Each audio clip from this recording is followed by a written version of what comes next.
Dans un hadith rapporté par l'imam al-Bukhari et Muslim, un jour, Aïcha radhiyallahu anha a demandé au prophète alayhi salatu wassalam, as-tu connu un jour plus pénible que le jour de Uhud? Il répondit oui. J'ai supporté de la part de ton peuple des choses plus pénibles encore, et la plus grande souffrance qu'ils m'ont infligée a été le jour de l'Aqaba. Lorsque je me suis présenté à Ibn Abd Yalil, Ibn Abd Kulal, et qu'il a repoussé mes sollicitations. Regardez ce qu'il va dire ici, alayhi salatu wassalam. Je m'en suis retourné le visage marqué par l'inquiétude et l'amertume. Il était triste. Ça lui a fait mal au cœur de voir que le message de l'islam est rejeté par Quraysh. Il est rejeté à Taïf. Que les gens, non seulement ils rejettent le message, et ils critiquent le porteur du message. Alayhi salatu wassalam. Je m'en suis retourné le visage marqué par l'inquiétude et l'amertume. Je n'ai repris mes esprits qu'à Qarn al-Tha'alib. Je n'ai repris mes esprits qu'à Qarn al-Tha'alib. Et le hadith il est rapporté par Bukhari et Muslim. Subhanallah. Le prophète alayhi salatu wassalam, il a déployé énormément d'énergie pour faire la da'wah, appeler à l'islam. Il a fait énormément d'efforts pour appeler les gens à la ilaha illallah, Muhammad Rasulullah. Mais à Mecca, ça a été difficile. Il est parti à Taïf, ça a été encore plus dur. Ça a été un jour très éprouvant. Et notre Seigneur Azza wa Jal, il nous parle de ce qu'a ressenti notre prophète alayhi salatu wassalam au Coran de sa da'wah quand on a rejeté le message, qu'il a été critiqué, qu'il a été insulté. Et c'est un message à tous ceux qui appellent à l'islam, qui font da'wah. Regardez comment le prophète alayhi salatu wassalam s'est comporté quand il était triste pour sa umma. Regardez ce qu'il a fait. Apprenons de lui. Allah Ta'ala nous dit قَدْ نَعْلَمُ إِنَّهُ لَيَحْزُنُكَ الَّذِي يَقُولُونَ فَإِنَّهُمْ لَا يُكَذِّبُونَكَ وَلَكِنَّ الظَّالِمِينَ بِآيَاتِ اللَّهِ يَجْحَدُونَ. Nous savons qu'en vérité ce qu'ils disent te chagrine. Or vraiment, ils ne croient pas que tu es un menteur. Mais ce sont les versets, c'est-à-dire le Coran, mais ce sont les versets d'Allah que les injustes renient. Le prophète a été très peiné de voir les gens s'égarer et refuser le message de la vérité. Allah Tabaraka Ta'ala a dit فَلَا تَذْهَبْ نَفْسُكَ عَلَيْهِمْ حَسَرَاتٍ. Ne te consume pas de chagrin pour eux. Ibn Abbas radhiyallahu anhu a dit que l'explication de ce verset est ne te consume pas de chagrin pour eux parce qu'ils ont délaissé la foi. Et Allah Tabaraka Ta'ala il dit فَلَعَلَّكَ بَاخِعٌ نَفْسَكَ عَلَى آثَارِهِمْ إِن لَّمْ يُؤْمِنُوا بِهَذَا الْحَدِيثِ أَسَفًا. Tu vas peut-être te consumer de chagrin parce qu'ils se détournent de toi et ne croient pas en ce discours. Et combien de fois, subhanallah, on voit des gens qui veulent réformer autrui, qui veulent appeler au bien, et quand ils voient que les gens refusent le message, ils ont mal au cœur. Et jusque-là, c'est très bien. Mais c'est après, comment est-ce qu'ils réagissent? Est-ce qu'ils restent en conformité avec le livre d'Allah et la sunna du prophète sallam? Est-ce qu'ils font ce qu'a fait le prophète sallam quand il était chagriné? Et qu'est-ce qu'il a fait alayhi sallam quand il était chagriné? Eh bien, on va le voir, Inch'Allah, tout au long de cette khutbah. Ici, Allah Tabaraka Ta'ala il nous dit également qu'il a dit au prophète alayhi salatu wassalam وَلَقَدْ نَعْلَمُ أَنَّكَ يَضِيقُ صَدْرُكَ بِمَا يَقُولُونَ. Et nous savons certes que ta poitrine se serre à cause de ce qu'ils disent, car ils l'ont traité de menteur et ils l'ont critiqué. Et parfois il y a des gens qui appellent au bien dans la da'wah, dans l'humanitaire, ils font le bien et ils reçoivent des critiques et ils lâchent tout. Pourquoi tu lâches tout? Toi, à partir du moment où tu es sincère pour Allah Tabaraka Ta'ala, tu vas tout droit. Contre vents et marées, tu continues tout droit. Tu t'arrêtes pas. Pourquoi? Tu es un porteur de message. Tu es quelqu'un qui a des valeurs et qui appelle à ces valeurs. Tu ne peux pas tirer le frein à main et t'arrêter. C'est pas possible. Et ici, le prophète alayhi salatu wassalam, il était chagriné. Et on va voir ce qu'Allah Tabaraka Ta'ala va lui donner comme moyen pour soulager ce chagrin, pour soulager son cœur. Les prophètes alayhim salam étaient comme cela. Ils étaient chagrinés quand ils voyaient de la désobéissance dans leur communauté. Le prophète Ibrahim alayhi salam, Allah tabaraka wa ta'ala, qu'est-ce qu'il nous dit? Il nous dit dans le Coran إذ قال لأبيه وقومه ما هذه التماثيل التي أنتم لها عاكفون قالوا وجدنا آباءنا لها عابدين قال لقد كنتم أنتم وآباؤكم في ضلال مبين قالوا أجئتنا بالحق أم أنت من اللاعبين قال بل ربكم رب السماوات والأرض الذي فطرهن وأنا على ذلك من الشاهدين وتالله لأكيدن أصنامكم بعد أن تولوا مدبرين. Quand il dit à son père qui? Le prophète Ibrahim. Et on sait que son père, il était dans le shirk. Il associait Allah subhanahu wa ta'ala. Quand il dit à son père, donc Ibrahim, il dit à son père et à son peuple, que sont ces statues auxquelles vous vous attachez? Ils dirent, nous avons trouvé nos ancêtres les adorants. Ils dirent, nous avons trouvé nos ancêtres les adorants. Il dit certainement, vous avez été vous et vos ancêtres dans un égarement évident. Ils dirent, viens-tu à nous avec la vérité ou plaisantes-tu? Il dit, mais mon Seigneur est plutôt le Seigneur des cieux et de la terre, et c'est lui qui les a créés, et je suis un de ceux qui en témoignent. Et par Allah, écoutez bien, je ruserai certes contre vos idoles une fois que vous serez partis. Allah Ta'ala il nous dit, فراغ إلى آلهتهم فقال ألا تأكلون ما لكم لا تنطقون فراغ عليهم ضربا باليمين. Alors il se glissa vers leur divinité, leur statue. Et il dit, ne mangez-vous pas? Il parle au statut. Ne mangez-vous pas? Qu'avez-vous à ne pas parler? Puis il se mit furtivement à les frapper de sa main droite. فَجَعَلَهُمْ جُذَاذًا إِلَّا كَبِيرًا لَهُمْ لَعَلَّهُمْ إِلَيْهِ يَرْجِعُونَ. Il les a mis en pièces. Donc il a détruit toutes les statues. Vous connaissez l'histoire du prophète Ibrahim alayhi salam. Il a détruit toutes les statues sauf la plus grande. Il les a mis en pièces hormis la statue la plus grande. Peut-être qu'il reviendrait vers elle. Quant au prophète Moussa alayhi salam, lui aussi, il a eu mal au cœur. Son cœur était plein de chagrin lorsqu'il a vu la désobéissance dans sa communauté. ولما رجع موسى إلى قومه غضبان آسفا قال بئس ما خلفتموني من بعدي أعجلتم أمر ربكم وألقى الألواح وأخذ برأس أخيه يجره إليه قال ابن إن القوم استضعفوني وكادوا يقتلونني فلا تشمت بي الأعداء ولا تجعلني مع القوم الظالمين. Et lorsque Moussa retourna à son peuple, lui qui était parti à la rencontre de son Seigneur, alayhi salam, qui? Le prophète Moussa. À ce moment-là même, le prophète Moussa, il avait demandé à Allah de le voir. Et qu'Allah lui avait dit qu'il ne pouvait pas le voir, c'est-à-dire qu'il n'avait pas la capacité de le voir. Lorsque Moussa alayhi salam rentre,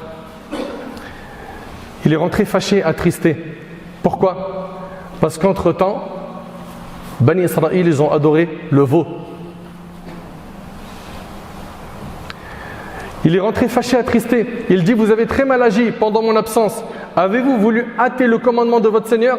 Il jeta les tablettes et prit la tête de son frère en la tirant à lui, ô fils de ma mère. Donc son frère Haroun. Le peuple m'a traité en faible et peu s'en fallut qu'il ne me tue. Ne fais donc pas que les ennemis se réjouissent à mes dépens et ne m'assigne pas la compagnie des gens injustes. On voit ici que le prophète Moussa alayhi salam, il a été chagriné. Pourquoi? Parce qu'il a vu de la désobéissance. Et Moussa alayhi salam, il a dit قال رب اغفر لي ولأخي وأدخلنا في رحمتك وأنت أرحم الراحمين. Et Moïse dit, ô mon Seigneur, pardonne-moi et à mon frère et fais-nous entrer en ta miséricorde car tu es le plus miséricordieux des miséricordieux. Subhanallah, on voit ici que ça fait partie de la foi. De quoi?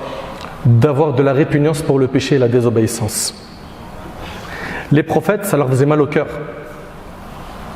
On a vu ici plusieurs exemples. La question que je me pose ainsi qu'à vous, est-ce qu'on est insensible quand on voit de la désobéissance? Vous avez vu à quel point aujourd'hui les gens font le péché et que le péché se banalise et que tout le monde le normalise et puis ça y est, la norme elle est fixée par les gens maintenant. Tout le monde fume, ben on fume. Et n'importe quelle mode, même si elle est illicite, malheureusement on en a un paquet de nos jeunes et moins jeunes, surtout de nos jeunes, qui suivent. Comme là dernièrement, je ne sais pas si vous avez entendu de la nouvelle mode des puffs.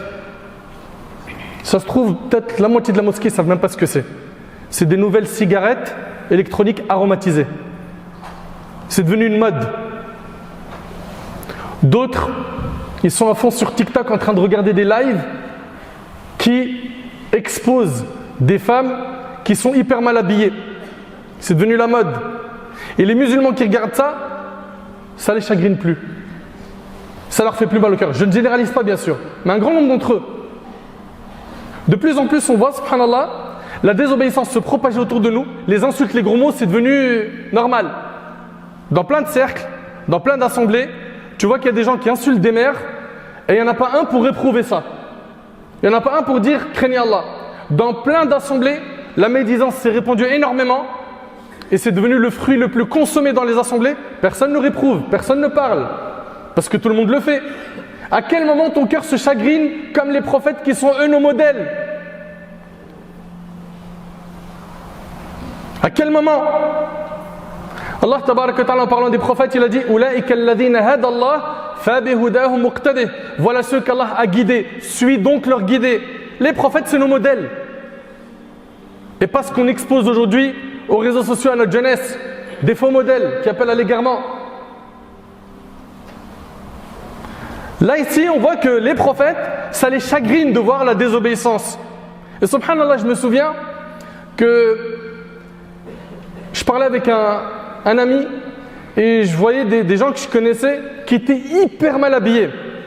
Des garçons et des filles qui sont vraiment dans la provoque maximale et qui ne respectent pas les codes de notre religion.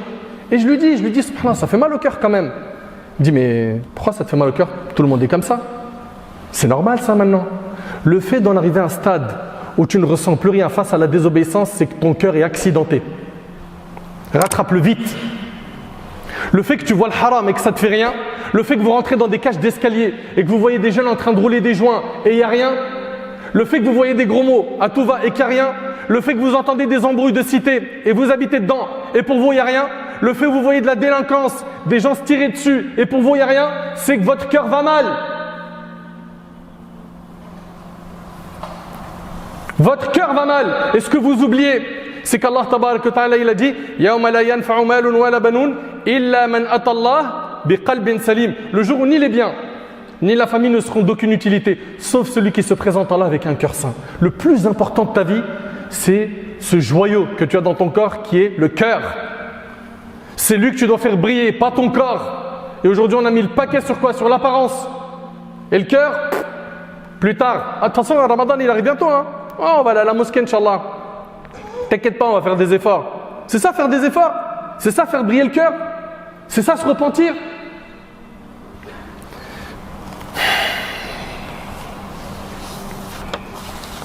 Est-ce que ton cœur est rempli de chagrin quand tu vois de la désobéissance?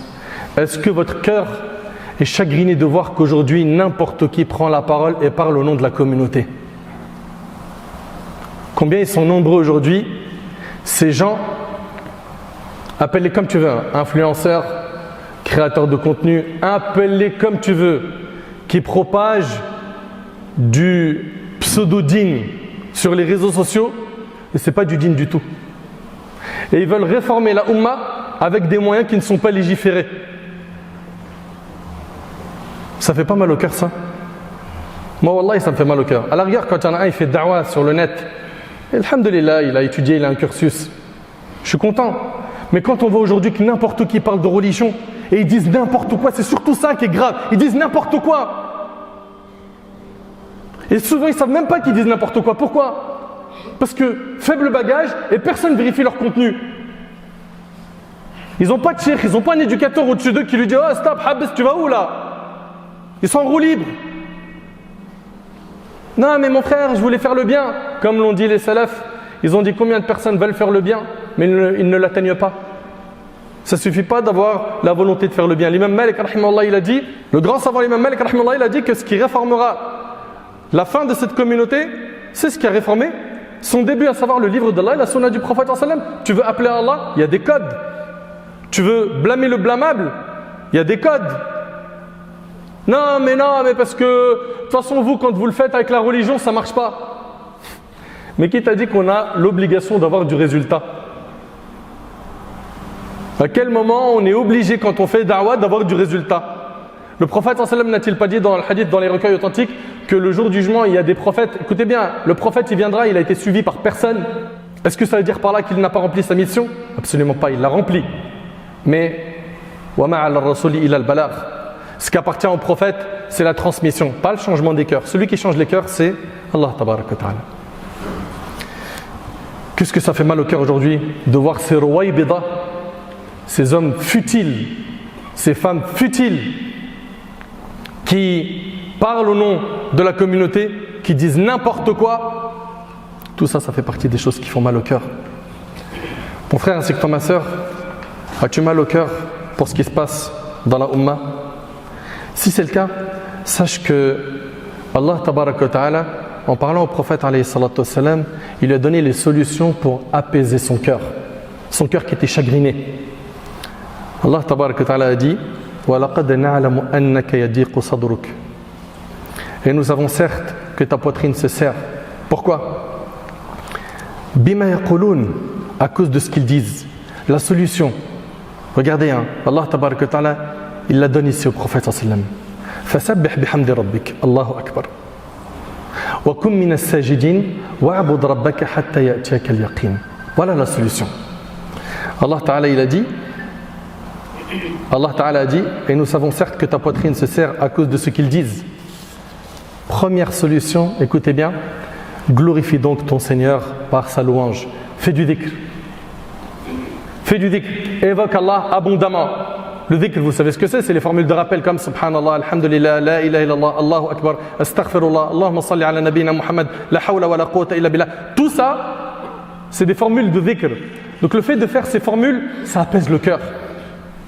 Tu te sens pas bien? Akthir min al-istighfar. Multiplie l'istighfar. Dis Astaghfirullah, Astaghfirullah, Astaghfirullah, Astaghfirullah. D'ailleurs, dans un hadith, le prophète il a dit, celui qui est assidu à l'istighfar, Allah il fera que pour chaque situation difficile, il aura une délivrance. Pour chaque souci, il aura une solution. Et Allah il va lui donner sa subsistance de là où il ne s'y attend pas. Allah tabaraka wa ta'ala, il nous parle du prophète Yunus alayhi salam, quand il a été dans le ventre du poisson. Allah tabaraka wa ta'ala, il a dit فَلَوْلَا أَنَّهُ كَانَ مِنَ الْمُسَبِّحِينَ لَلَبِثَ فِي بَطْنِهِ إِلَى يَوْمِ يُبْعَثُونَ.